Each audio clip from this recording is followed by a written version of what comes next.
A vida sobrenatural de William Marion Branham. Only me, only me,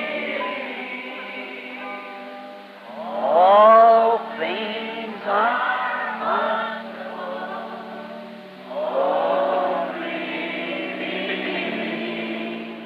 A vida, o ministério, o profeta. Esta é uma história que fala de um homem que, acima de tudo e de todos, decidiu seguir as pegadas sangrentas de Cristo, preferindo por um pouco de tempo padecer afrontas, do que, por um pouco de tempo, sentir o gozo do pecado. only me, all things are 1909. Ella Branham casou-se aos 14 anos com Charles Branham, de 18, ambos descendentes de irlandeses, em 1907, após se conhecerem em um rodeio. Desta união nasce o primeiro filho, chamado William Marion Branham, no dia 6 de abril de 1909, em uma cabana de madeira próxima a Burkesville, nas colinas de Kentucky, Estados Unidos da América. Os seus pais desde já o apelidaram de Billy. Na manhã do seu nascimento, por volta das 5 horas, quando Charles abriu a janela, havia um pássaro em um pequeno arbusto ao lado cantando, e uma luz amarela esverdeada entrou girando e pairou sobre sua cama. A sua avó e duas vizinhas que tinham feito o parto não souberam responder para sua mãe o que era aquilo. Pensaram ser algum reflexo da luz do sol em um espelho, mas logo depois de procurarem, detectaram que não tinha o espelho ali. Pelo trabalho frequente de lenhador, Charles era obrigado a estar longe de sua esposa e filho durante a semana. Naquele outubro de 1909, um temporal o encurralou em um acampamento longe de casa. Ela, 4 meses grávida de seu segundo filho, preocupava-se enquanto seu suprimento ia se acabando. Vários dias após a tempestade passar, um senhor que era vizinho percebeu que já não estava mais saindo fumaça da cabana dos Branhams. Então resolveu ver o que havia acontecido. Ele bateu, mas não teve resposta. Quando ele tentou abrir a porta, percebeu que estava trancada por dentro. Com muito esforço, conseguiu forçar a abertura da porta. O que ele encontrou no interior o fez estremecer. Ela e seu bebê estavam amontoados na cama, quase mortos de frio e fome. Apressadamente o vizinho agarrou o machado e foi até a floresta. Voltando com suficiente lenha para aquecer a cabana, sem encontrar comida, foi até sua casa e retornou com o máximo de mantimentos que podia carregar. E isto foi o que os manteve vivos até a chegada de Charles. 1910. Em março de 1910, Charles e Ella Branham tiveram seu segundo filho, Edward Branham. 1911. No início de 1911, Ella Branham deu à luz ao seu terceiro filho, que se chamou Henry Branham. No outono deste ano, Charles estava numa festa quando houve uma briga. Um robusto valentão chamado William Yarbrough derrubou um amigo de Charles no piso, pulou sobre ele, puxou sua faca e estava prestes a cravá-la em seu coração, quando Charles com uma faca lhe perfura o peito e o deixa sangrando, porém ainda vivo. E assim, no espaço de uma tarde, Charles Branham desapareceu, deixando sua esposa sozinha na mata para defender-se por si própria e a seus 3 bebês. Billy tinha 2 anos e meio, Edward tinha 1 ano e meio e Henry tinha apenas 6 meses.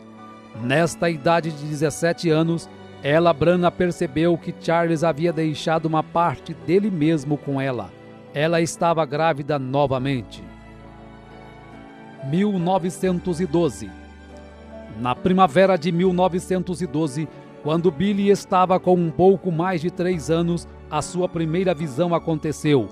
Ele estava bem atrás de sua casa brincando com seu irmão mais novo, Edward. Quando ele percebeu que havia um pássaro de peito ruivo cantando em uma árvore ali perto, ele deu um passo à frente e o pássaro voou. E de onde o pássaro estava veio um som como um vento agitando as folhas.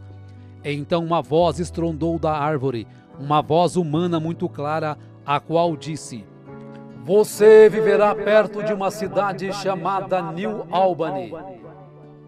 Billy, assustado, correu e contou para sua mãe e perguntou onde era este lugar.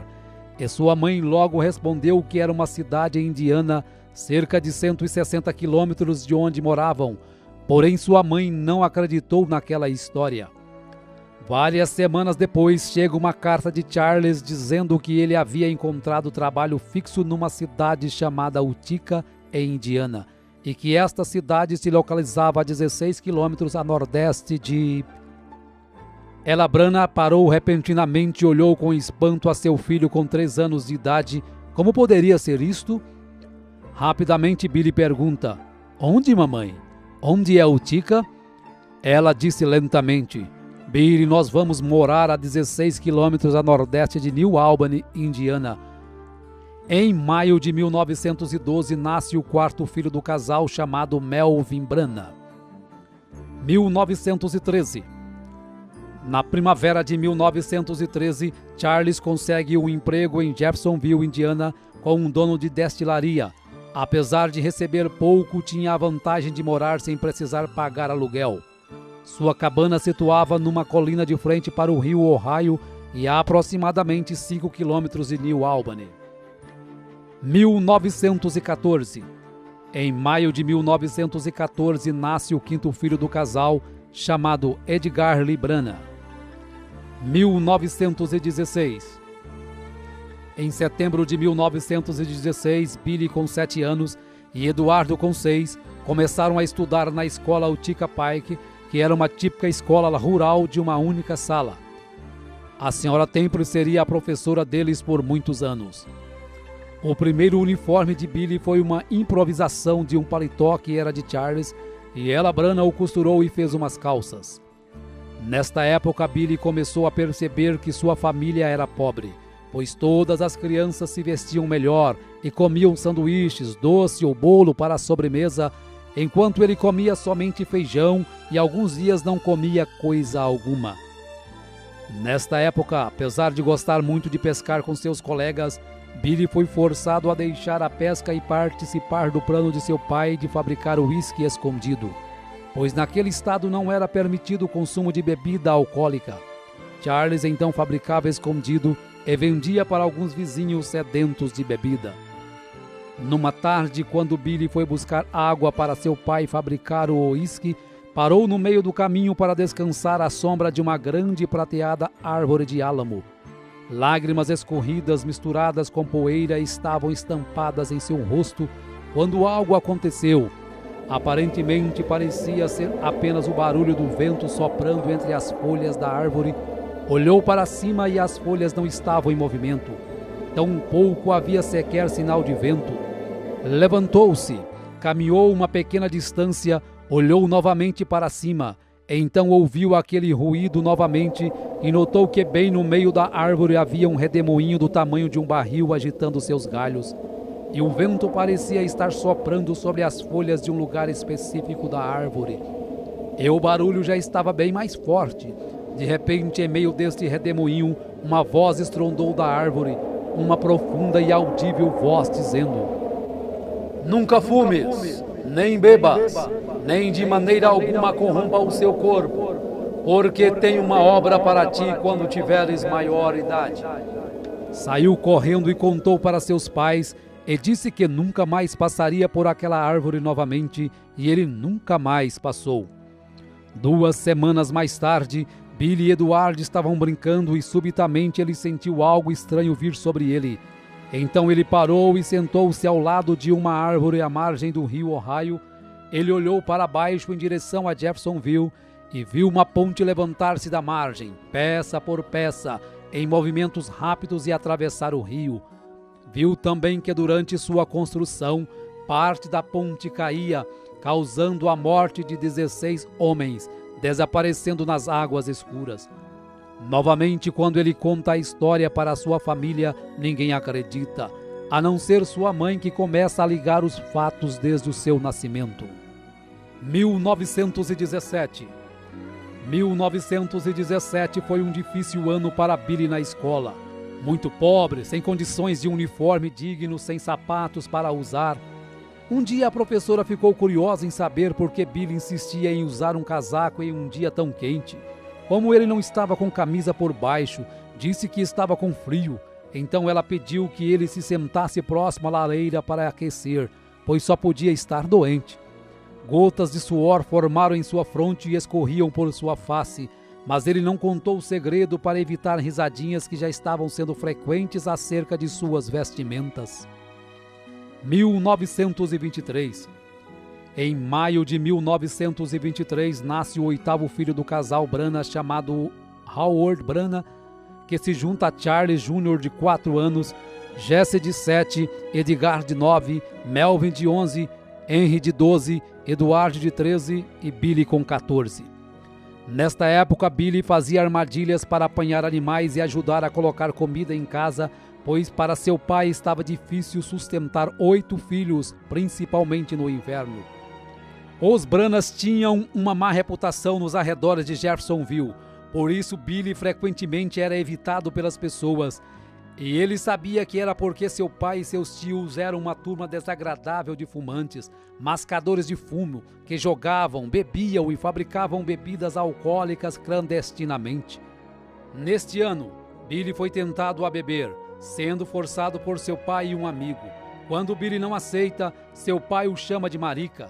Billy, enfurecido, pegou a garrafa para colocar na boca, quando aquele redemoinho começou a soprar, o fazendo lembrar daquela grande voz. Então jogou a garrafa no chão e saiu correndo e chorando. Na primavera de 1923, Billy caminhava com uma garota para a escola. No caminho de volta para sua cabana, 5 garotos o ameaçaram por estar caminhando com aquela garota e bateram em Billy até quase o deixar inconsciente. Billy foi direto para casa, pegou um rifle Winchester calibre 22, carregou com 16 balas, e então foi para um ponto da estrada onde ele sabia que os garotos passariam. Dando passos detrás do arbusto, Billy barrou o caminho deles com seu rifle apontado e engatilhado. Ele disse calmamente: "Qual de vocês quer morrer primeiro?" Os 5 garotos ficaram pálidos e gritaram em terror. Billy disse: "Não choraminguem, porque todos vocês vão morrer um por um." Ele puxou o gatilho, a bala não disparou. Rapidamente Billy empurrou o ferrolho e forçou uma outra armação na câmara. E também falhou. Nesta hora, os 5 garotos já estavam gritando e correndo e pulando atrás de árvores. Billy, com toda a intenção de matá-los, manteve-se puxando o gatilho tão rápido quanto podia fazer a ação, mas cada bala falhou. Os 5 garotos tinham ido longe. Espalhadas no chão ao lado de Billy estavam 16 balas. Ele as pegou, as colocou de volta na arma. Então apontou seu rifle para uma árvore e começou a puxar o gatilho. Desta vez cada uma disparou. Billy permaneceu no meio da estrada fervendo com raiva enquanto lágrimas corriam em sua bochecha inchada. No verão daquele ano, quando terminaram as aulas, Billy foi embora para casa para nunca mais voltar à escola. Numa tarde de outono de 1923, Billy estava caminhando para casa com seu primo Jimmy Pulley, com o qual havia caçado alguns pássaros. De repente, um rifle de Jimmy disparou acidentalmente, explodindo nas pernas de Billy a queima-roupa. Então Billy caiu prostrado, gritando de dor. Jimmy caiu de joelhos e sussurrou: "Eu sinto muito, Billy." Então ele deu uma boa olhada nas pernas de seu amigo. Jimmy palideceu e disse: "Billy, não se mova, eu irei buscar ajuda." "Não, não me deixe!" Billy gritou, porém Jimmy já estava correndo como um coelho. Quando Billy olhou para suas pernas, ele ficou horrorizado ao ver que elas estavam quase partidas ao meio. Ele baixou sua cabeça para trás e tremeu de medo. Então clamou: "Deus, tenha misericórdia de mim!" Rapidamente, Jimmy estava de volta com um vizinho, o qual levou Billy ao hospital memorial do município de Clark. Billy gritava em agonia enquanto as enfermeiras cortavam grandes pedaços de carne com tesouras e limpavam a abertura ferida o melhor que podiam. Se Billy perdesse muito sangue, poderia ser fatal. Após a cirurgia, Billy dormiu por 8 horas sob anestesia. Neste intervalo, algo aconteceu. como um sonho, porém mais vívido do que um sonho. E nesta consciência ele percebeu que estava caindo através de pequenas nuvens em uma eternidade escura, afundando, afundando. Então, debilmente, já muito fraco, ele ouviu ruídos e gemidos. Assim que caía, o som aumentava até que estivesse todo ao redor dele. Gemidos e gruídos. Agora faces apareciam na escuridão, faces de mulheres, faces horrorosas com gangrenas de cor esverdeadas ao redor de seus olhos e bocas torcidas, gemendo. Billy clamou: ó Deus, tenha misericórdia de mim, tenha misericórdia. Se tu somente me permitires voltar e viver, eu prometo a ti que serei um bom garoto. E num instante ele estava de volta no quarto do hospital. Após 7 meses, as pernas de Billy não haviam melhorado. Então, na primavera de 1924, novamente é operado para retirar restos e chumbos que haviam ficado em sua perna, e desta vez a cirurgia foi um sucesso. Foi neste ano, numa de suas saídas para a floresta, que Billy descobriu a caverna de Greens Mill, onde ele se encontraria com Deus no futuro. 1926. Em meados de 1926, Billy conhece uma garota e, pensando ser diferente das outras, marca um encontro e saem para dar uma volta de carro. Parou em uma lanchonete para comprar sanduíches e, quando ele volta, encontra a garota fumando, a qual ele pensava ser uma boa moça e alguém cuja companhia seria mais apta a desfrutar. Para ele isso foi um choque. Ela o convida a fumar, porém quando ele não aceita, ela o chama de marica. Por isso ele pega o cigarro para fumar e o redemoinho novamente o impede de praticar aquilo que Deus o havia ordenado para não fazer. Nesta mesma época, quando caminhava com seu primo Jimmy, uma cigana o chama e diz que há uma luz que o segue. E explica que aquela luz é porque ele havia nascido sob um sinal muito profundo para uma chamada divina. Tais experiências permitiam que Billy soubesse que sua vida diferia das dos outros rapazes de mais formas do que apenas pobreza. 1927. Em agosto de 1927, nasce o 9º filho do casal, chamado James Branagh. Como sempre, Billy encontrou sua maior paz vagando pela floresta com seu cachorro Fritz do que saindo com garotas ou amigos. Um dia o Sr. Short, um xerife assistente local, envenenou a comida de Fritz. Billy ficou furioso. Charles o alcançou indo em direção ao posto policial com um rifle na mão, dizendo: eu vou matá-lo, papai. Charles tomou o rifle e o manteve longe dele. Billy retornou onde estava enterrado seu cachorro. Ajoelhou-se, tirou seu chapéu e disse que um dia mataria o xerife por tê-lo envenenado. Agora que seu melhor amigo se tinha ido, Billy sentiu a necessidade de uma mudança em sua vida mais do que nunca. Mais tarde, naquele outono, conheceu um homem chamado Francisco que estava saindo para o oeste, a Phoenix, no Arizona. Quando o Sr. Francisco o convidou para ir com ele, Billy agarrou a oferta tão logo estivessem prontos para partir. Billy disse à sua mãe que ele iria acampar por 1 ou 2 semanas. Daquela maneira ele poderia deixar a cidade sem que ela tentasse falar com ele para impedi-lo. Quando ele chegasse no Arizona, lhe escreveria uma carta e explicaria. Em setembro de 1927, com 19 anos, foi para o oeste, em Phoenix, no Arizona, para trabalhar em um rancho onde permaneceu por 1 ano e meio. 1929. No fundo de seu coração ele sentia que estava fugindo de Deus, pois estava sempre sentindo a sensação como se alguém caminhasse ao seu lado, tratando de dizer-lhe algo, especialmente quando estava a sós. Um dia recebeu uma carta de sua mãe avisando que seu irmão Eduardo estava muito doente, porém Billy não levou isto muito a sério. Após alguns dias, Billy recebe o telegrama que seu irmão Eduardo havia morrido na noite anterior. A notícia o atordoou, então olhou através do amarelo e queimado sol da pradaria e lágrimas corriam pelo seu rosto. Ele lembrou em quão difícil a vida tinha sido para os 2 garotos, indo à escola sem roupas suficientes para vestir, sem livros escolares, papéis ou canetas, e às vezes sem comida para comer. Oh, se ele pudesse somente voltar e viver isto novamente! Porém, Eduardo tinha-se ido. Billy desejou saber se Eduardo estava pronto para encontrar-se com Deus. Então o pensamento o afetou. E quanto a ele mesmo? Estava ele pronto para encontrar-se com Deus? Billy voltou a Jeffersonville para o funeral. No encerramento de seu sermão, o reverendo McKinney pergunta se tem alguém que quer aceitar a Cristo naquela hora. Billy firmou-se em seu assento para não se levantar. Algo estranho estava puxando seu coração. O que quer que isto fosse, estava fazendo ele se sentir miserável. Após o funeral, Billy permaneceu em Indiana. Logo ele conseguiu um trabalho em uma companhia de serviço público de Indiana. Em novembro de 1929, Ella Branham deu à luz ao seu 10º e último filho, que finalmente foi uma menina e se chamou Dolores Branham.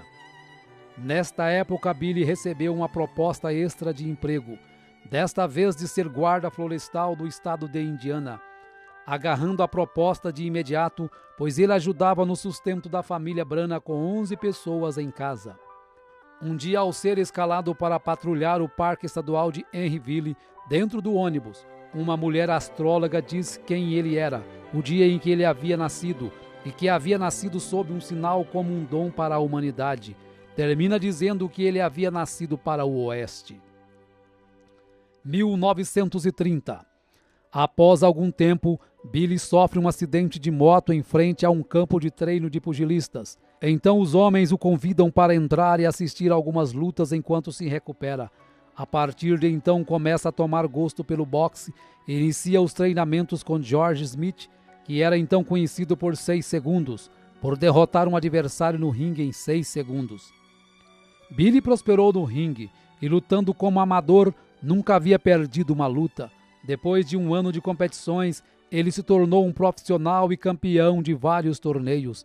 Até então ele pensava que era imbatível, até que lutou contra Bill Pritchard. Nesta luta, Billy foi tão massacrado que no intervalo do último round, orou a Deus que se ele permitisse que saísse vivo daquela luta, nunca mais lutaria.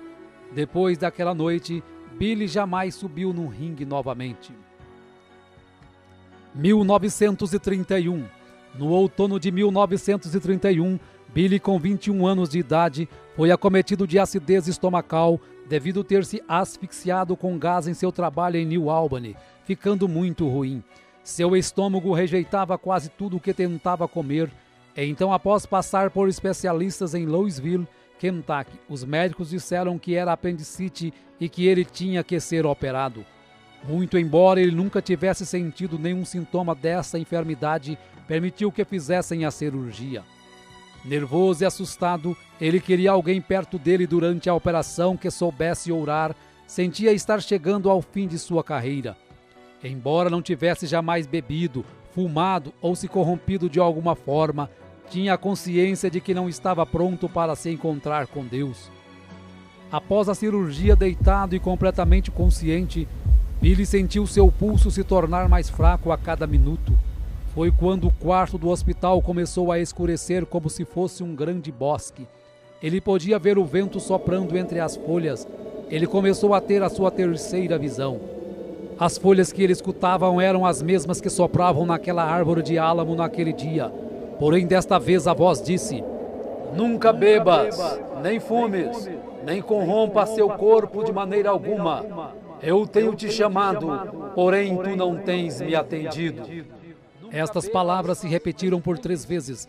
E então disse: "Senhor, se és tu, permita-me voltar de novo à terra, e pregarei teu evangelho desde os terraços e esquinas das casas. Eu contarei a todo mundo sobre isto." Quando esta visão passou, ele já se sentia melhor. Durante o inverno de 1931, sua condição continuou piorando. Seu estômago rejeitava quase tudo o que tentava comer. Seus olhos haviam desenvolvido astigmatismo e por isso não conseguia ler sem espessas lentes. Os médicos já haviam concluído que sua condição era sem volta e prescreveu uma rígida dieta.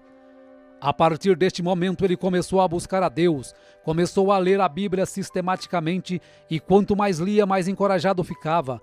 Foi de igreja em igreja para ver se alguma fazia chamada de altar como faziam antes e para sua tristeza não encontrou nenhuma.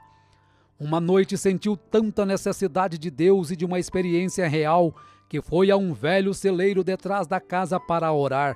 Logo se colocou de joelho naquela terra fria e úmida e começou a falar com Deus como se estivesse falando com qualquer pessoa. De repente apareceu uma luz âmbar brilhante na cabana e formou uma cruz. E a voz que a cruz falava ele não podia entender. E então logo aquilo se foi. Orou novamente. Senhor, se és tu, por favor, venha e fala-me outra vez. E logo aquilo veio novamente. Nesta época foi que sua mãe sonhou que Billy estava em uma nuvem branca pregando para todo mundo. Aquilo atingiu Billy de uma maneira muito peculiar, porque sua mãe quase nunca sonhava. 1932. No outono de 1932, Billy estava trabalhando na rede elétrica quando viu pela primeira vez Amelia Hope Brumbeck, uma linda moça com cabelos escuros. Então decidiu conversar com a moça. Nesta conversa, ela convidou Billy para ir à igreja que ela frequentava, a Igreja Batista Missionária em Jeffersonville, da qual o pastor era o Dr. Roy Davis. Apesar de ter ido para a igreja somente por causa de Hope, Billy desenvolveu um imenso respeito por Davis. Passado algum tempo convicto nas Escrituras, Billy pediu que Davis o batizasse da mesma maneira que os apóstolos batizaram no livro de Atos. Embora contra a doutrina da Igreja Batista, o Dr. Davis batizou Billy no nome do Senhor Jesus Cristo. Meses haviam passado e a saúde de Billy só piorava. Ao ler algumas escrituras na Bíblia, correu até a casa do Dr. Davis pedindo que ele ungisse com óleo e orasse por ele, e voltou para casa regozijando e reivindicando sua cura. Naquela noite jantou feijão, cebolas e pão de milho. Sua mãe ficou esperando que ele morresse, pois o médico havia pedido para ele não comer nada sólido. Aquela comida descia para o estômago e voltava várias vezes, mas ele voltava a engolir. E assim foram por vários dias, lutando para comer, e os sintomas continuavam. Pouco a pouco, nos próximos meses, sua condição foi melhorando, até que eventualmente ele podia comer qualquer coisa que quisesse. Seu astigmatismo também melhorou, até o ponto de não precisar mais usar óculos. Ele vibrou de alegria e sua confiança na promessa de Deus aumentou. Próximo ao Natal de 1932, William Branham, com 23 anos de idade, é ordenado como um ministro do Evangelho de Jesus Cristo pelo Dr. Roy Davis. Logo depois de seu chamado ao ministério, começou a trabalhar em New Albany no setor público de saneamento. Um dia, quando estava numa casa vazia, ajoelhou e teve a visão de um senhor de cor chamado Sr. Merrill, de 65 anos, deitado numa cama de hospital todo quebrado por ter sido atropelado. Ao contar a visão para um amigo, este o conduziu ao hospital, que estava um homem semelhante ao que Billy retratou. Chegando lá, Billy se apresentou e orou pelo homem, e de repente, milagrosamente, contra a vontade das enfermeiras e dos parentes, o Sr. Merrill se levanta e sai andando do hospital no mesmo instante, exatamente como a visão havia lhe mostrado. Numa outra visão, Billy viu uma mulher que há 17 anos não podia andar. Então Deus o encaminhou até a casa desta mulher, e quando Billy orou por ela, no mesmo momento ela se levantou de sua cama e andou. Billy foi para casa entusiasmado e contente sobre estas maravilhosas visões que estavam sendo precedidas de tais milagres. 1933. Durante 24 anos, Billy havia vagado sem objetivo algum através de sua própria solidão espiritual. Agora, pela primeira vez na sua vida, estava comendo alimento verdadeiro carregado de nutrição espiritual. No início de 1933, pregou seu primeiro sermão na Igreja Batista. Nesta época, Billy batizou sua mãe com 39 anos em nome do Senhor Jesus Cristo. Uma noite após toda a sua família estar dormindo, Billy saiu para orar e teve a visão de um homem celestial com vestes brancas. Ao contar a visão ao Dr. Davis e ao reverendo McKinney, eles aconselharam que Billy se afastasse disso, pois era obra do inimigo. Porém, Billy continuava tendo as visões e havia tomado com seriedade o novo ministério, pregava em todos os lugares que passava. Uma das primeiras pessoas que guiou a Cristo foi o Sr. Short, o oficial que tinha envenenado Alfred, seu cachorro de caçada. Billy pregou na Igreja Batista por apenas 3 meses. até que um desacordo por não concordar com o Dr. Davis em ordenar mulheres para o púlpito o forçou a se desligar da Igreja Batista. Tão logo alugou um salão maçônico para as reuniões, as pessoas começaram a se converter e já o consideravam como seu pastor. Em junho de 1933, alugou uma tenda de circo para uma campanha de avivamento em Jeffersonville. No domingo antes de começar a campanha, Billy recebe as 7 visões do que aconteceria com o mundo nos próximos anos. Inspirado por estas visões, Billy pregou com grande aflição nas noites da campanha, e isto fez com que cada dia as pessoas lotassem mais a tenda, ao ponto que numa escola dominical, Billy pregou para aproximadamente 1000 pessoas. Ao terminar, fez o apelo para quem queria render sua alma a Cristo e ser batizado. Era 11 de junho de 1933. William Branham deixou a tenda rumo ao rio Ohio com mais de 1000 pessoas o seguindo.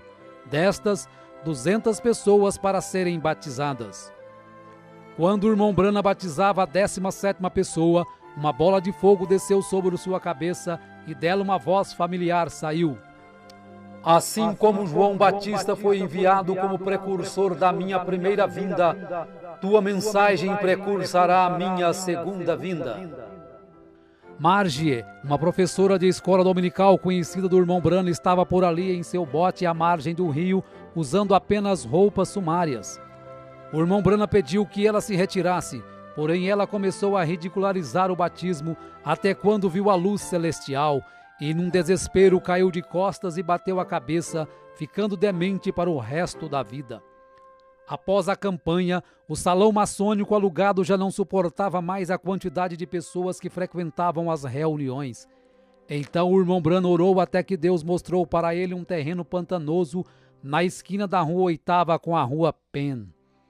Em julho de 1933, os alicerces foram levantados e a pedra angular colocada, juntamente com um tambor, com moedas, lembranças, petições e a folha da Bíblia do irmão Branham em 2 Timóteo 4, de acordo com o que o anjo mandara ler. Em setembro de 1933, é finalizada a construção do tabernáculo Branham. Mesmo tendo sua congregação, o irmão Branham continuou frequentando a Igreja Batista para escutar o Dr. Davis e principalmente para ver Hope. 1934. Após alguns meses de timidez, tentativas e mais tentativas, Billy havia encontrado na sogra uma barreira para o seu casamento.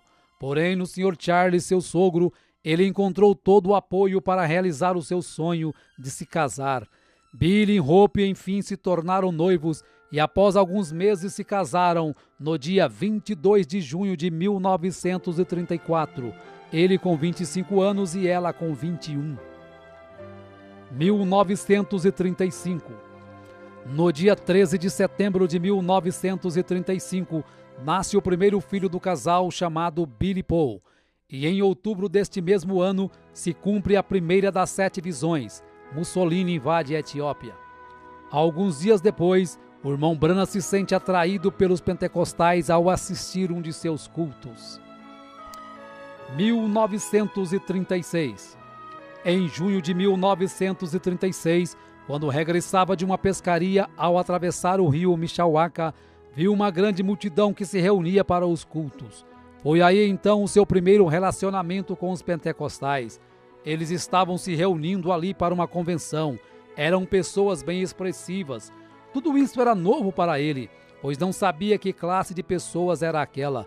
No culto da noite se apresentou como evangelista William Branham. Quanto mais aquele povo pregava, mais ele sentia que talvez havia algo nisso. Decidiu então ficar para o culto do dia seguinte. No outro dia, ao acabar de chegar, ele é convidado para trazer a mensagem da parte da manhã. Com muita timidez começa a pregar e quando se vê está no pátio de fora com os pastores o convidando para avivamentos em vários lugares do país, pois estavam todos emocionados com sua mensagem. Ao avisar a mãe de Hope desta missão, ela o censura dizendo que são um monte de lixo e que ela não permitiria sua filha com tais pessoas. Deste modo, o irmão Branham ignora o primeiro chamado de Deus para um evangelismo a nível nacional para dar ouvidos à sua sogra. Em 27 de outubro de 1936, nasce Sharon Rose, a segunda filha do irmão Branham com Hope. Este nascimento para William Branham foi o último raio de felicidade a tocá-lo durante muitos anos, apesar de não saber. Em novembro deste ano, as escuras nuvens para William Branham começam a acumular-se. Primeiro morre sua cunhada, em seguida Charles Jr., seu irmão é morto em um acidente automobilístico. Seu pai sofre um ataque do coração em 30 de novembro de 1936, vindo morrer dias depois nos braços de William Branham. Felizmente se converte nos últimos instantes da vida. 1937. Chuvas torrenciais começaram a cair sobre Jeffersonville. Hope havia pegado uma forte pneumonia. As águas chegaram a quase 7 metros de altura na rua Spring, conforme William Branham havia visto na visão. Muitas pessoas morreram durante e após a enchente, dentre elas, Hope no dia 24 de julho de 1937 e sua filha Sharon Rose no dia seguinte com apenas 8 meses de vida. Ele sentiu-se responsável por estas mortes. Seguiu aí um tempo duro e traiçoeiro de sua vida e Satanás começou a trabalhar em sua mente. Mas ele soube vencer o inimigo dizendo: Senhor, tu as destes para mim, e tu as tomastes. Bendito seja o nome do Senhor. Se tu tomares a mim, ainda te amarei. A sua viuvez causava-lhe grande sofrimento. Sentia que a vida não tinha nada a lhe oferecer. Tudo para o qual ele vivia estava no outro lado do mundo. Em casa, estava como sua esposa havia deixado, trazendo-lhe sempre a lembrança dela. Porém, ele reconheceu que foi a vontade de Deus, pois ele tinha um plano em sua vida, e todos esses sofrimentos e tragédias pela qual ele passou, foi um propósito de Deus de lhe trazer ao lugar onde ele pudesse usá-lo. Tamanho foi o seu sofrimento e a saudade que um dia não pôde suportar. Estava em seu trabalho mexendo com alta tensão, começou a tirar a sua luva para pôr a sua mão nos fios com tensão de 2.300 volts. Mas a misericórdia de Deus o livrou, e quando acordou, estava sentado no chão ao lado do poste com suas mãos levantadas. Ele mesmo disse que Deus estava protegendo o seu dom e não a ele. Em um outro dia desses estava tão deprimido que tirou um revólver e disse: Senhor, eu não posso aguentar mais. E orando o Pai Nosso, pôs um revólver na sua cabeça e apertou o gatilho o mais que podia, porém a arma não disparava. Finalmente, quando ele lançou a um lado a arma, ela disparou furando a parede e disse: Senhor, o que fiz? Tu nem sequer me deixas morrer? Ajoelhou-se e disse: Senhor, se tu não me ajudares, não sei o que farei. Estás me partindo em pedaços. De repente caiu num profundo sono onde teve a visão da sexta dimensão, onde ele viu sua pequena Sharon, já uma bela jovem com mais ou menos 18 anos, e sua esposa Hope em seu palácio. E quando ele se aproximou, ela lhe mostrou a cadeira que ele não pôde pagar e os credores haviam lhe tirado lá na terra. Então ela disse que esta estava paga. A visão terminou quando Hope o pediu para não se preocupar, pois ela e Sharon estavam melhores do que ele. O rio Ohio efetivamente tinha medido aproximadamente 7 metros por cima da rua Spring durante a inundação de 1937. Exatamente como o anjo lhe tinha mostrado que seria, o tabernáculo Branham, o qual não estava longe, também tinha recebido um batismo.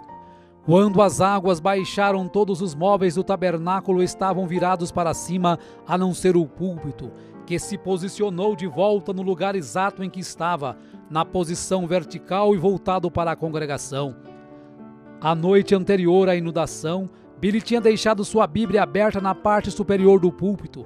Quando ele finalmente conseguiu retornar para inspecionar o dano, descobriu que sua Bíblia estava exatamente onde a tinha deixado, ainda aberta na mesma página. Billy tomou isto como um sinal de Deus. Embora as circunstâncias externas de sua vida estavam em desordem, a palavra de Deus que ele pregava permanecia sempre fiel e estável. 1939. Em 1º de setembro de 1939, se cumpre a segunda das 7 visões que William Branham havia recebido em 1933. Adolf Hitler invade a Polônia e a partir dali viria o Holocausto dos judeus. 1940, um ano de muitas visões e milagres. Enfatizamos apenas o caso de George Carter, uma moça de 23 anos com tuberculose que foi curada pelo irmão Branham, sendo vista antecipadamente através de uma visão.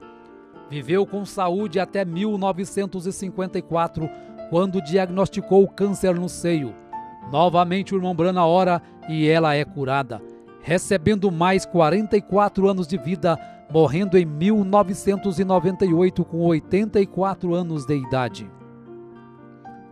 1941. Durante os 5 anos após a morte de Hope, Medabroy cuidara de Billy Paul para William Branham. O irmão Branham ainda tentou fazer com que ela deixasse este serviço, pois ela estava em boa idade para se casar, e ele pensava que estava apenas ocupando seu tempo.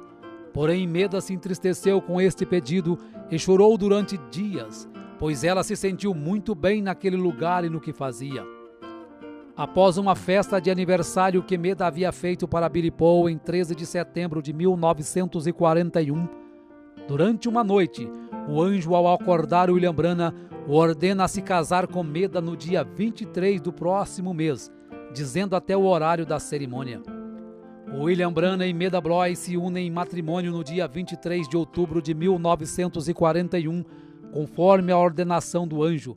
E como lua de mel, Billy, Meda e Billy Paul vão para as montanhas Hurricane, próxima à fronteira do Canadá, onde ocorre o incidente da sua perda em meio à tempestade, conforme narrado por ele na mensagem Um Guia. 1945. Mussolini tinha morrido em desgraça. Hitler havia chegado a um fim misterioso e o comunismo estava se fortalecendo como uma força política dominante.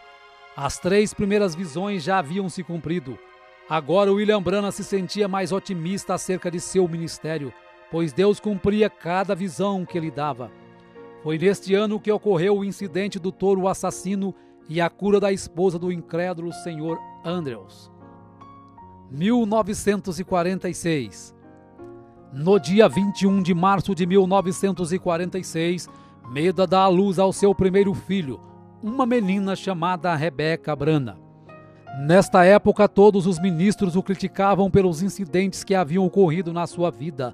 O paradoxo de pregar a cura divina e perder tantos queridos de uma só vez, e acabavam por dizer que todos os milagres que seguiam as visões procediam de poderes demoníacos. Isto deixou William Branham muito deprimido e já estava começando a crer que tudo o que acontecia com ele era obra do inimigo. 7 de maio de 1946, um dia que marcaria William Branham para o resto da vida. Em meio a um grande desespero, William Branham deixa $17 para Meda se sustentar e vai para a caverna Greensmill, o lugar onde ele fazia contato direto com Deus, e diz para Meda que não voltaria enquanto Deus não o tirasse desta opressão.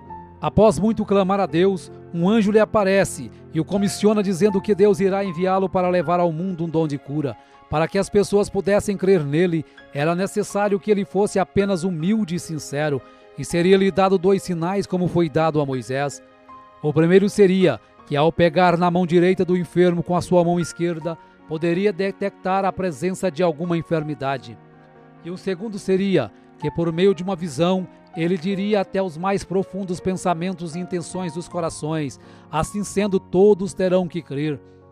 Em seguida, o anjo lhe mostra através das Escrituras que Jesus em seu ministério discernia os pensamentos e intenções dos corações e curava os enfermos. Enquanto isso, os homens religiosos chamavam isso de obra de demônios e chamavam-no de Beelzebu. Quando o anjo se foi, o irmão Branham retornou para casa convicto de seu ministério. Em um domingo, quando entrou à sua igreja, ouviu aos irmãos cantando "Somente Crer".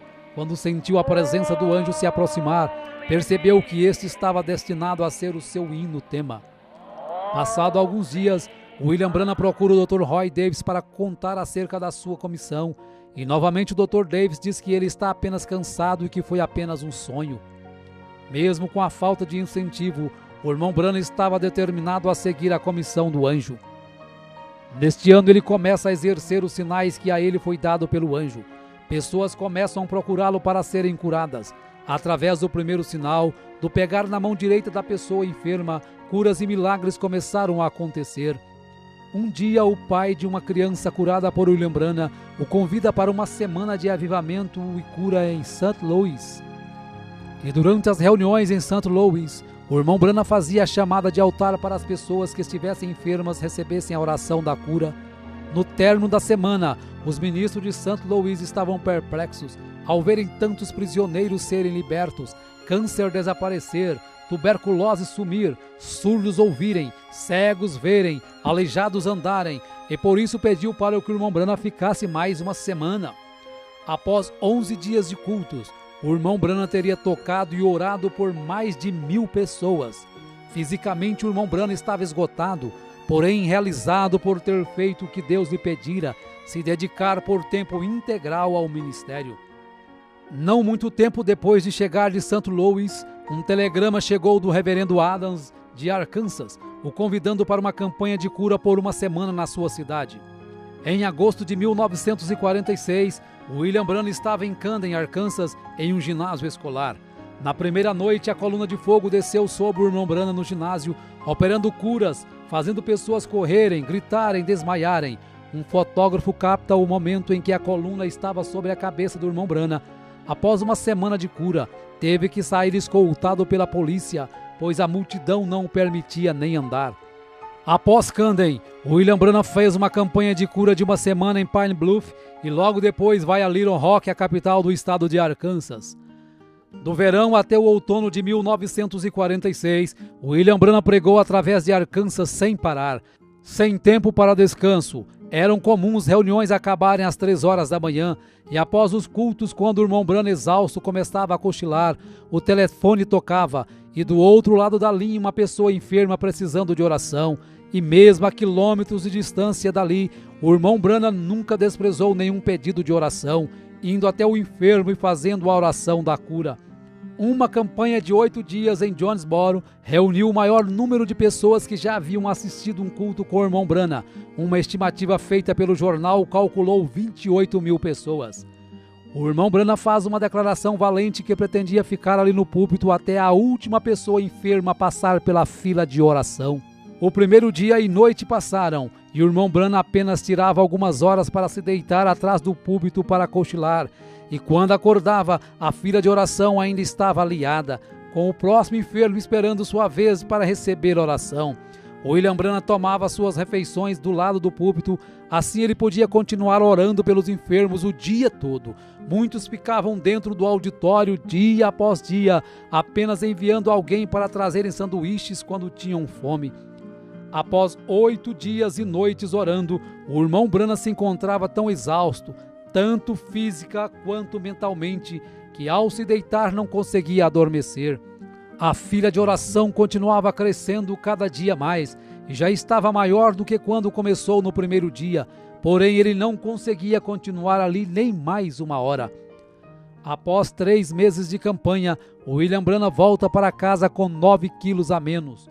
Quando chegou em casa, havia aproximadamente 200 pessoas o aguardando, pois em todas as reuniões ele deixava seu endereço, para que quando alguém precisasse de oração, viesse até Jeffersonville em sua casa. Orou por estas pessoas até 2 horas da manhã, mesmo quando tentou dormir, carros continuavam chegando à sua porta por toda a noite. 1947. Embora não recuperado totalmente de seu esgotamento, em fevereiro de 1947, longas campanhas continuaram com oração pelos enfermos, sendo registrado aproximadamente 2.500 pessoas recebendo oração por dia. Passou por Louisiana, Texas, Arizona e pela primeira vez em Los Angeles, Califórnia. Em uma destas reuniões na Califórnia, ao curar uma mulher com câncer, em seguida seu esposo manda alguns rapazes levar um cheque de $1,5 milhão para William Branham, que mesmo vivendo em meio a uma grande pobreza, decididamente o recusa, pois quem havia curado sua esposa não era ele, e sim Jesus Cristo. Em todas estas reuniões, os irmãos Jack Moore e Og Brown o acompanhavam de perto, carregando o irmão Branham praticamente inconsciente da plataforma e o levando para os hotéis. Jack Moore estava exuberante com esse ministério fenomenal, então viaja para convidar Gordon Lindsay, um editor de uma revista, para presenciar também tamanhos milagres. Em abril de 1947, pregou em Phoenix para pessoas que tinham como língua o espanhol. Foi a primeira vez que prega com um intérprete. Em maio de 1947, após um culto de cura, ao dividir o quarto com Billy Paul, de 11 anos, o anjo de Deus aparece ao irmão Branham numa madrugada. O irmão Branham pede permissão para que Paul o veja também. Então ele acorda Billy Paul para ver o anjo que sempre está ao lado de seu pai. Ao amanhecer, o irmão Branham olha pela janela do hotel e vê caminhões carregando cadeiras de rodas, macas e muletas acumuladas do culto de cura da noite anterior. Nesta noite, o anjo lhe repreende, dizendo que ele estaria confinando muito o dom de cura para realizar milagres. O anjo queria dizer que o irmão Branham procurava sempre realizar um milagre para levar as pessoas a crerem na cura. Na última noite de uma campanha em Calgary, enquanto o irmão Branham estava meditando, o irmão Jack Moore inicia o culto contando as dificuldades financeiras de William Branham, de como sua esposa Meda e seus filhos vivem em uma casa precária, com portas mal vedadas e sem água encanada, e de como ele não media esforços para viver em função do ministério e das pessoas necessitadas. Então ele dá uma oportunidade para os irmãos darem uma oferta de amor, que seria exclusivamente para comprar uma nova casa para o William Branham. Quando o irmão Jack Moore vai entregar o valor arrecadado para o William Branham, ele ainda rejeita, mas pela insistência e não ser possível mais devolver o dinheiro, relutantemente ele aceitou a oferta. 1948. Em janeiro de 1948, quando o irmão Branham estava indo para uma campanha na Califórnia, recebe a visão de um menino sendo ressuscitado e pede para que todos anotem esta visão na página branca da Bíblia, pois não sabia quando nem onde aconteceria. Nesta campanha ele fica conhecendo Fred Bosworth, pregador de cura divina há 40 anos, agora com 71 anos de idade, e este passa a ser o coordenador de suas campanhas. Novamente, William Branham é testado por Deus através de um cheque de $25.000 que um homem que teve sua esposa curada lhe oferecera. Porém, novamente, o irmão Branham o recusa instantaneamente e o rasga na frente do doador. A saúde do irmão Branham cada dia se agravava mais. Estava com dificuldades para dormir, seu peso havia caído para 45 quilos, seus olhos afundaram, sua aparência se empalideceu e por isso desmarcou todas as campanhas que estavam marcadas naquele ano, pois os médicos diagnosticaram que ele estava com exaustão nervosa e dependia de muitos dias de repouso. Ele começou a perceber que não podia fazer como estava fazendo, com longas filas de oração até a madrugada ou virando noites. E assim como o sogro de Moisés o aconselhou a dividir as tarefas, o irmão Branham se maravilhou ao ver na revista de Gordon Lindsay que vários homens já estavam conduzindo campanhas de cura divina através dos Estados Unidos e Canadá, tais como William Freeman, Oral Roberts, Jack Coy, Tommy Osborne. E o que mais o entusiasmou foi saber que o seu próprio ministério foi o que havia influenciado estes homens de uma maneira direta ou indireta. Ele estava então disposto a não continuar jogando toda a carga para cima de si, mas fazer somente o que seu físico permitisse. Percebeu ainda através de uma visão que de 7 em 7 anos de sua vida aquela condição nervosa voltava e afetava o seu estômago. Porém, passado alguns dias, quando estava na varanda de sua casa, o anjo visita e diz que ele está curado daquela acidez no estômago. Após William Branham ter melhorado e ganhado 6 quilos, Aaron Buster e Fred Bosworth, como administradores das campanhas, começam a analisar as falhas cometidas no passado, como reuniões de cura divina terminar nas altas horas das madrugadas, fazendo com que o irmão Branham chegasse a um nível crítico de cansaço físico e mental. Decidiram então limitar o número de pessoas nas filas de oração e, para selecionar as pessoas, concordarem em usar os cartões de oração numerados, que deveriam ser entregues antes de começar os cultos.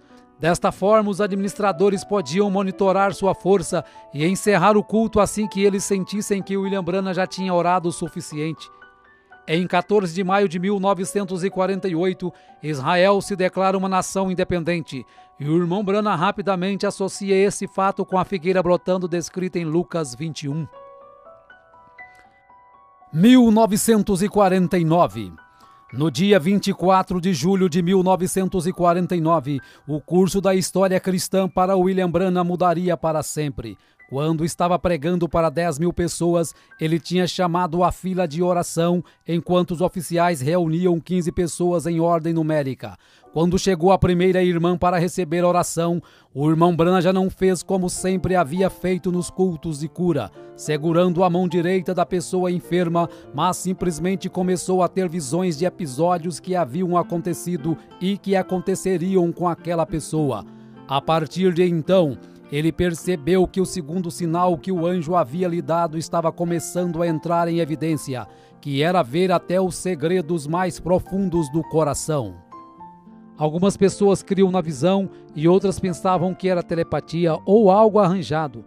Numa campanha em Windsor, com aproximadamente 8.000 pessoas, no final da fila de oração, um jovem sem enfermidade tenta desmascarar o irmão Branham. Diz que tem tuberculose e que quer ser curado. Porém, Deus mostra a trama ao irmão Branham e ele diz que a partir daquele momento o jovem teria realmente tuberculose para o resto da vida. Isto leva o jovem ao desespero, porém já é tarde demais. Aquelas visões o enfraquecia muito, por isso 20 visões por noite já fazia o irmão Branham tremular de fadiga. Milhares de cartas chegavam de vários lugares com pedidos de oração. Não sendo mais possível atender tantas cartas, ao ler o livro de Atos no capítulo 19 e ver que o apóstolo Paulo orava pelos lenços, ele sentiu de fazer o mesmo. Porém, como não tinha condições de comprar tantos lenços, ele cortava um grande lençol em pedaços, orava por cada um, e seus administradores, Fred Bosworth e Ernie Buster, enviava por carta de volta para cada pedido de oração, explicando na carta para o enfermo que deveria guardar seu pano orado na Bíblia na passagem de Atos 19. Não passou muito tempo quando começaram a chegar cartas com testemunho das pessoas que haviam recebido os panos orados. Uma campanha em Fort Wayne, Indiana, quando acabara de curar uma criança com pólio, a organista, ao ver isto, levantou suas mãos e gritou, enquanto sobrenaturalmente as teclas do piano continuaram sozinhas a tocar o mesmo hino. Nesta mesma noite que John Ryan, um velho homem cego, é curado, porém sua cura só é efetivada alguns dias depois, quando estava na barbearia. 1950. Em janeiro de 1950, os administradores do irmão Branham agendaram uma campanha de 17 noites em Houston, Texas. Embora muitos ministros da cidade contribuíram para as reuniões, Dr. Best, um ministro local, colocou um grande anúncio no jornal criticando o irmão Branham e a cura divina. Dr. Best queria um desafio em público para provar que cura divina não existia. Então o irmão Branham envia Fred Bosworth em seu lugar para o debate que aconteceria no Coliseu Sam Houston, no Texas. O William Branham assistiu o debate em um lugar do auditório disfarçado, e após Bosworth e Best muitos se debaterem, o anjo se aproxima do irmão Branham e fala para ele descer até a plataforma.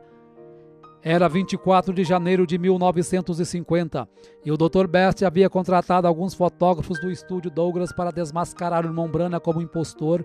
E quando o irmão Branham começou a falar sobre o seu nascimento sobrenatural e o dom de cura que Deus havia lhe dado, aquele ralo de luz desceu e pairou sobre sua cabeça. Enquanto isso, os fotógrafos rapidamente aproveitam para fotografar o momento em que a luz estava sobre ele. No estúdio Douglas, quando foram revelar as fotos, todas estavam queimadas, exceto uma, a que tinha o halo de luz pairando sobre a cabeça do irmão Branham. Quando levaram a foto para mostrar a William Branham, humildemente ele diz que se sente muito honrado por Jesus ter permitido ser fotografado ao seu lado. Gordon Lindsay então pede uma análise do negativo da foto e George Lacer, um agente do FBI, conclui que a foto é realmente sobrenatural, sendo posteriormente publicada em várias revistas dos Estados Unidos. Na manhã seguinte ao debate, uma carta de Durban, África do Sul, chega às mãos de William Branham, o convidando para ir orar por Florence Nightingale, que se encontrava com câncer em estado terminal, pesando 22 quilos. Porém, haviam muitas campanhas antes de poder ir à África. No dia 6 de abril de 1950, William Branham, Ernie Buster, Jack Moore, Gore Lindsay e Howard Branham embarcam em um avião rumo a Londres, Inglaterra, para orar pelo rei George VI. Quando desembarca, fica sabendo que Florence Nightingale estava ali também, pois ela havia ficado sabendo da sua passagem em Londres. Após orar pelo rei, foi até o lugar que estava Nightingale, orou por ela e disse que quando Deus a curasse, seria o sinal de que ele deveria ir até Durban, na África do Sul. Porém, o anjo lhe avisou também que havia uma armadilha preparada para ele nesta campanha da África. Em 14 de abril de 1950, William Branham aterrissa na Finlândia para uma campanha. Em 21 de abril, após o almoço, quando estavam descansando, percebe um acidente no qual um carro havia atropelado 2 garotos. Um havia morrido instantaneamente e o outro estava em coma no hospital. Após alguns minutos observando, estavam todos muito abalados, inclusive o irmão Branham. Sem perceber, algo começa a deixar o William Branham inquieto, e quando começa a olhar em volta, pede para que Lindsay e Murray olhem rapidamente na página branca de suas Bíblias acerca da visão que ele havia contado na América. Então começam a folhear a Bíblia e lentamente leem o que eles tinham escrito 2 anos antes. Cabelo castanho, olhos castanhos, entre 8 e 10 anos de idade, pobremente vestido em roupas estrangeiras, desfigurado devido a um acidente, uma terra com pedras sobrepostas e árvores, e percebem que é exatamente a cena que havia sido descrita na América.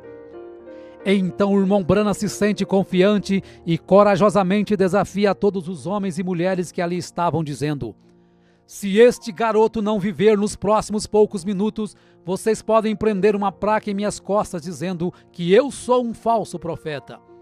Se ajoelhe durante a oração, aquele pequeno garoto que outrora estava morto e desfigurado se colocava de pé em perfeito estado. Após alguns dias, cura também a outra criança que havia sido atropelada e estava em coma no hospital. Em seguida, a comitiva Branham vai até a Suécia, depois Noruega e retorna ao Texas. Após 1 mês no Texas, decide voltar para casa. Ao partir de Dallas, no Texas, fortes tempestades o obrigam a pousar em Memphis, e o avião fica em terra por 18 horas, enquanto o irmão Branham sai para curar o filho de uma senhora de cor que havia passado a noite orando. Mais tarde, William Branham recebeu 2 cartas que o tocou profundamente. Uma era do Dr. Roy Davis se desculpando das críticas que havia feito no início de seu ministério.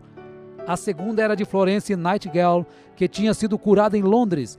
Ela estava enviando seu testemunho detalhando sua firme recuperação do câncer do estômago. Nos 6 meses que tinham se passado, o peso dela tinha subido de 22 para 70 quilos. William Branham se lembrou da oração que ele fizera dizendo que quando o Senhor curasse aquela mulher, isto seria um sinal para ir numa campanha de cura em Durban, África do Sul. 1951. No dia 19 de março de 1951, nasce sua segunda filha com a irmã Meda, seu nome é Sarah Branham. Em 22 de julho de 1951, quando estava numa campanha em Toledo, Ohio, ao sair para almoçar, o irmão Branham tem a visão do arco-íris de sangue depois de ter condenado aquelas pessoas no bar. Volta e conduz a mulher que estava vestida indecentemente a Cristo. No dia 6 de outubro de 1951, a comitiva de William Branham aterrissa em Johannesburg, África do Sul. Johannesburg estava sendo abalada pelo profeta William Branham. Cada reunião estimava-se aproximadamente 15 mil pessoas. Quando Ernest Baxter o avisou que estariam partindo para outras cidades do sul, o anjo mostra ao irmão Branham que ele não deveria ir embora de Johannesburg agora. Deveria ficar em Johannesburg por mais 2 semanas e logo depois, mais 10 dias numa caçada com Sidney Jackson, um homem que ele conheceria dias depois. Após isto, deveria ir direto a Durban e ficar o tempo que Deus quisesse que ele ficasse. Foram muitas horas de discussão para tentar convencer os coordenadores da campanha acerca do que Deus havia lhe dito, porém de nada adiantou, pois o comitê organizador já havia gastado muito dinheiro nos anúncios e estavam dispostos a continuar um roteiro independente do que o irmão Branham dissesse. O irmão Branham então foi orar a Deus, e quando estava orando à noite em seu quarto, recebe a visita do anjo que diz para ele ir para as cidades do sul com os coordenadores, conforme eles tinham programado. Porém, esta era uma vontade permissiva de Deus, e ele sofreria muito por isto. Nesta hora, William Branham recorda da visão quando o anjo lhe fala da armadilha que estava preparada para ele na África. Após vários dias de campanha por várias cidades, a comitiva chega a Durban em 20 de novembro de 1951. O abdômen de William Branham doía muito e logo ele percebeu que era por sua desobediência. Os cultos seriam realizados no hipódromo Greyville e os sermões seriam pregados com auxílio de 15 intérpretes. Na primeira noite, o irmão Branham nota a grande quantidade de raças e o administrador lhe explica que Durban era a única cidade que o governo permitia colocar todos no mesmo lugar. Então o irmão Branham entendeu o porquê Deus queria que ele fosse direto para Durban. O profeta continua sentindo fortes dores no abdômen, mesmo quando estava orando e os enfermos sendo curados. Ele pedia para ser curado também, mas não era respondido, e se viu merecedor daquela rejeição pela desobediência. Em um momento chegou a ser tirado da plataforma chorando de dor. Todos os recordes de frequência estavam sendo quebrados naquelas reuniões. No culto de domingo à noite, estimou-se aproximadamente 50 mil pessoas. Foram tantas curas e libertações que quando o prefeito da cidade chamou o irmão Branham na janela do hotel, ele ficou atônito vendo 7 caminhões de gado abarrotados de cadeiras de rodas, muletas, macas e aparelhos, sendo seguidos por uma multidão de nativos de todas as tribos, ombro a ombro, sem inimizade, cantando somente crer, tudo é possível, somente crer. Durante 10 semanas na África, a comitiva William Branham tinha conduzido 120 cultos em 11 cidades, com a frequência de 500 mil pessoas e 10 mil pessoas sendo conduzidas a Cristo pelo batismo. Tudo isso exigiu que o irmão Fred Bosworth continuasse na África por mais um mês para ajudar aos ministros locais a estabelecerem os novos convertidos a Cristo. 1952. O irmão Branham estava vivendo semanas em um estado miserável com muita dor. Recebe o diagnóstico de uma amebíase invasiva, que era a terceira pior enfermidade que existia.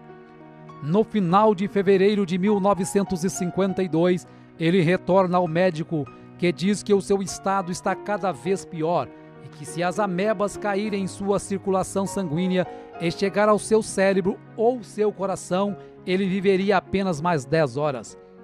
Às 3 horas da manhã, o anjo acorda e lhe diz que ele está curado daquelas amebas, pois o preço da vontade permissiva já havia sido pago.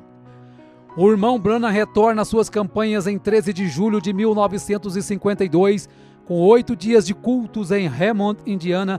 Em agosto inicia a campanha em Battle Creek, Michigan.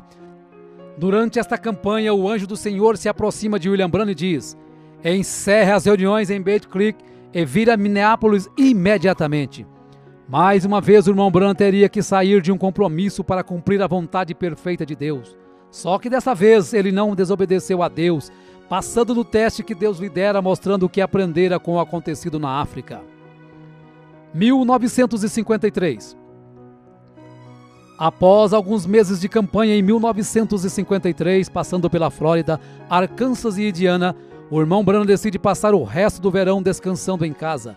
Neste verão, quando estava no quintal de sua casa, é surpreendido por um enxame de abelhas que o teriam matado se não fosse a manifestação do amor divino.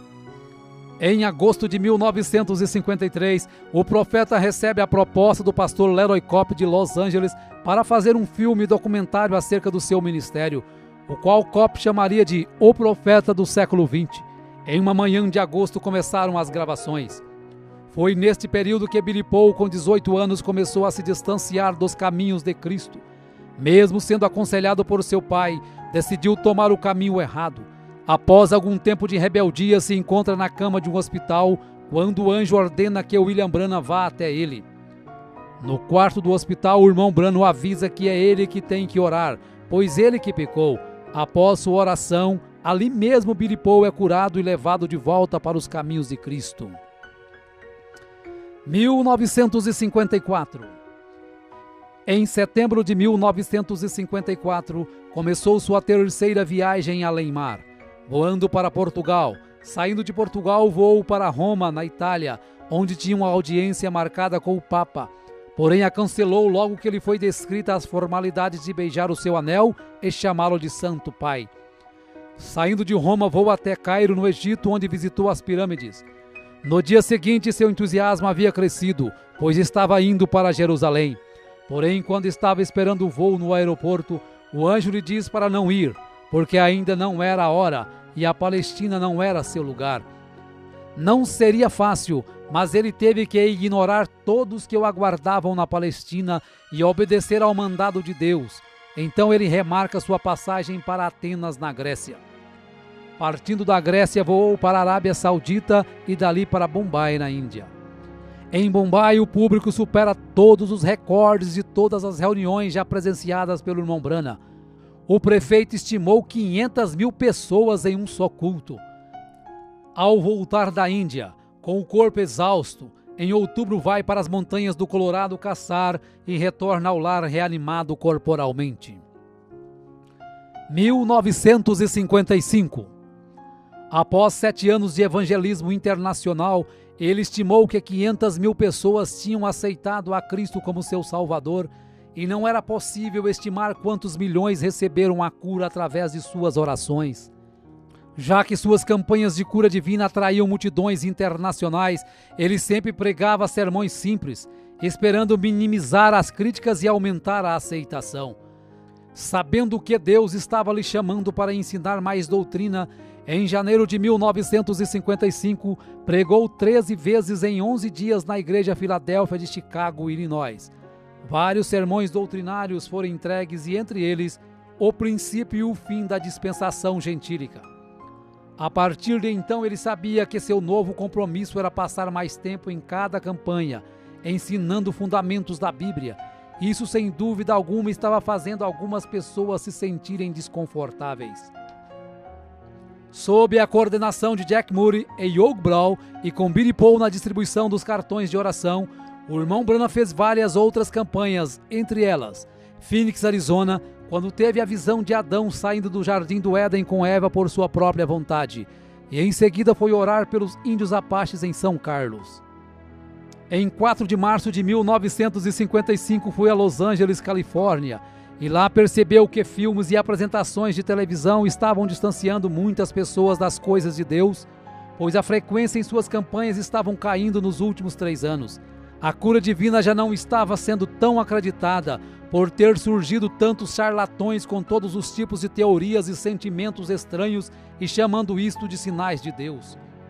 William Branham percebe que a igreja pentecostal estava se esfriando muito, estavam começando a criar grupos e denominações, então começa a luta para levar o povo a viver a verdadeira vida cristã acima de qualquer dogma ou denominação. Em 1950, o irmão Branham ouve uma voz dizer que ele teria um filho, e este se chamaria José, apesar de ter tido apenas 2 filhas, e o médico dizer que Meda não poderia mais gerar filhos. No dia 19 de maio de 1955, nasce seu 3º filho com Meda, chamado José Branham. Em 18 de junho de 1955, William Branham aterrissa em Zurique, na Suíça, com a programação de falar por 9 dias. Estima-se 50 mil pessoas que aceitaram a Jesus como seu salvador pessoal durante esta campanha. Após sua campanha em Zurique, William Branham passa alguns meses descansando com sua família e no dia 24 de julho de 1955 prega a mensagem Espíritos Sedutores, pois percebe que os ministros não pregavam contra a carnalidade e alguém tinha que fazer aquilo. Alguns dias depois, cura a gambá que havia sido atropelada e estava parada na sua porta. A convite de um pastor, em 11 de abril de 1955, William Branham e seus coordenadores voam para uma campanha em Karlsruhe, na Alemanha, e em seguida vão para Lausanne, na Suíça. No final da campanha, 40 ministros se ajuntaram para uma entrevista com William Branham no saguão do hotel. Após algumas perguntas, os fotógrafos que estavam presentes, ao perceberem o halo de luz sobre a cabeça do irmão Branham, tiram 4 fotos sequenciais, sem a ajuda do flash, mostrando claramente a mesma coluna de fogo que guiou o povo de Israel na saída do Egito. Após a última campanha do ano em San Fernando, na Califórnia, uma visão mudaria o curso do seu ministério. O anjo aparece e lhe fala de como ele deveria ganhar as almas para Cristo e lhe mostra as 3 puxadas. A primeira foi quando ele tomou as pessoas pela mão e pôde sentir as vibrações de suas enfermidades. A segunda foi o discernimento que lhe permite saber os segredos dos corações. E a terceira será algo mais reservado, não será um show público. Esta visão o deixa muito inquieto e preocupado, pois ainda não sabia o que seria a terceira puxada. 1956. No dia 16 de março de 1956, William Branham, acompanhado de Billy Paul e seus administradores atuais, Jack Murray, Young Brown, Miner Arganbright, voam para a cidade de Tacubaya, no México. 25 mil pessoas lotavam o estádio de futebol em um dia chuvoso, quando uma mãe mexicana com um filho morto nos braços, desesperada, força todas as barreiras humanas para conseguir chegar à plataforma. O irmão Branham ainda tentou colocar o irmão Jack Moore para orar pela criança, porém uma visão faz com que ele ore e ressuscite aquele bebê. Neste ano pregou muitas mensagens na América, mostrando vários pontos doutrinários e sempre lutando contra a decadência moral do seu país. 1957.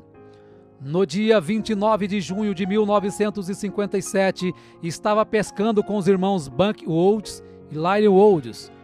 Ao fisgar um pequeno peixe que havia engolido o anzol e em seguida soltá-lo ao rio já morto, o anjo fala para o irmão Branham ressuscitar o peixinho. Isso foi para mostrar que Deus se interessa também pelas pequenas coisas. Em outubro de 1957, quando estava caçando, chega um recado que seu irmão Howard, que lhe ajudara nas campanhas, acabara de morrer.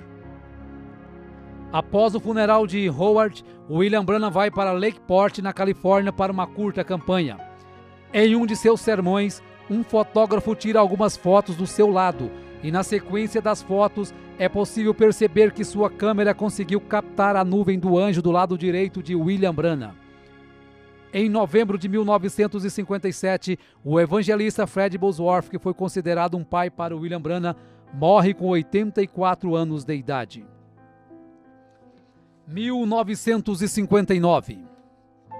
Na primavera de 1959, o irmão Branham vai ao hospital orar por Linda Kelly, uma irmã que se desviara da igreja e agora estava entregando novamente sua vida a Cristo. Ela é curada de seu problema, porém após um dia ela morre no hospital. Esta notícia atordoou ao irmão Branham e em um momento de fraqueza diz que Deus devia satisfações a ele. Após 4 meses, ele recebe a visão de um piquenique no ano passado, quando Deus poupou a vida de Linda de morrer afogada, por ela não estar com a alma pronta para partir. Por isso, Deus concedeu mais um tempo de vida para ela se preparar. Ao receber a visão, William Branham se entristeceu muito por ter cobrado satisfações de Deus.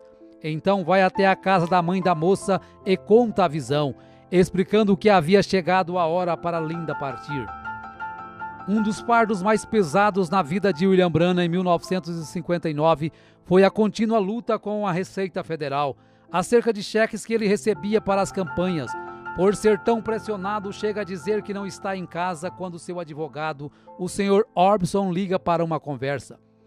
Imediatamente, arrependido do que fez, vai ao escritório do seu advogado e pede perdão, dizendo que mentiu quando pediu para dizer que não estava em casa. Isto elevou ainda mais a estima que o Sr. Orbison tinha por ele, e apesar de se sentir bem melhor, na manhã seguinte vai ao Greens Mill para pedir perdão a Deus.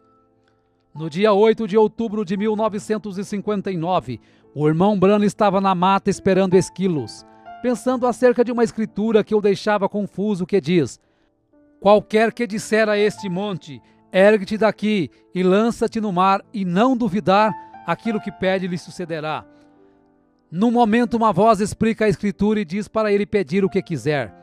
William Branham então pede que 3 esquilos avermelhados apareçam em lugares improváveis de estarem. Quando os esquilos aparecem, ele os mata e leva para comer. No dia 11 de novembro de 1959, o irmão Branham e alguns amigos vão à fazenda dos Wrights para buscar o vinho da ceia.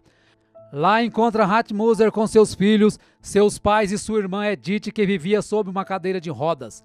Ao contar a experiência dos esquilos, Hat Moser crê no que o irmão Branham disse. E nesta hora o anjo diz para o irmão Branham falar para ela pedir o que quiser, que isso será feito.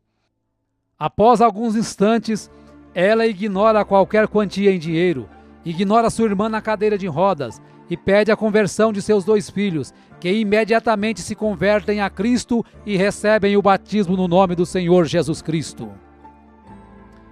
1960. No dia 8 de maio de 1960, às 7 horas da manhã, quando o irmão Branham ainda estava deitado, o anjo o levou a ver além da cortina do templo.